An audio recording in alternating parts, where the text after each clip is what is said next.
concerns in raising signs. We did speak to a few of them before we came in, and these are regular people who are not getting a paycheck. Some of them are not getting their unemployment check. And they're saying that they don't have time to wait for all of this testing, and they need to get back to work in order to feed their families. Their savings is running out. They don't have another week. They're not getting answers. So their point is the cure can't be worse than the illness itself. Yeah. What is your response to them? The illness is death. What is worse than death? Well, what if somebody commits suicide because they can't pay their bills? Yeah, but the illness is maybe my death as opposed to your death. You said, they said, the cure is worse than the illness. The illness is death.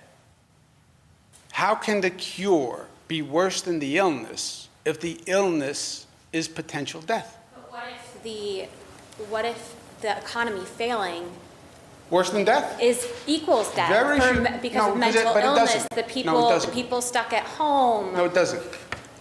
It doesn't equal death.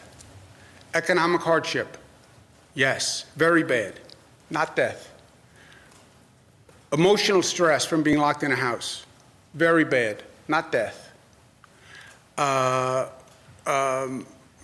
Domestic violence on the increase, very bad, not death.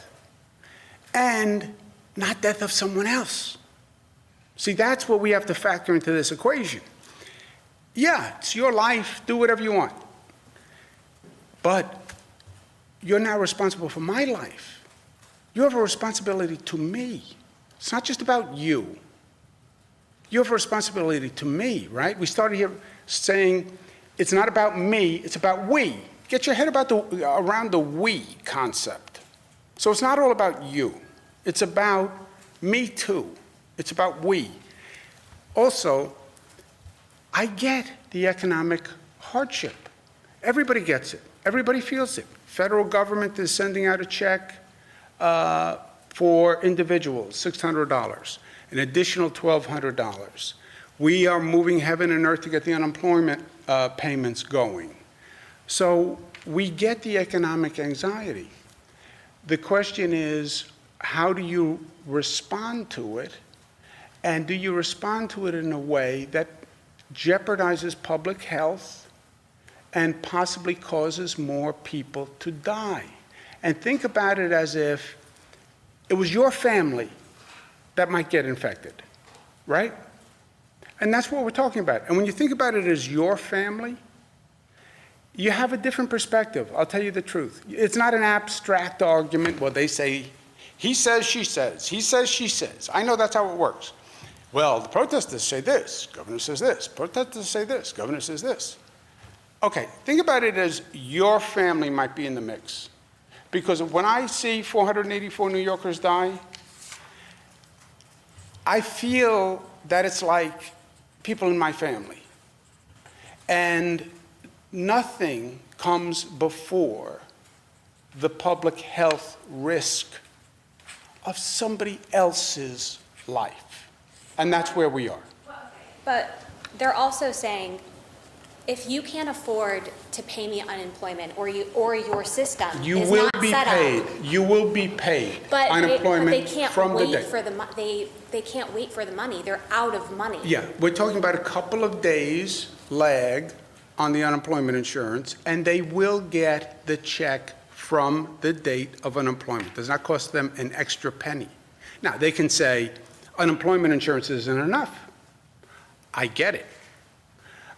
Even with the $600 check and the $1,200 check and the unemployment insurance benefit is not enough. I understand the economic hardship. We all feel it. The question is, what do you do about it?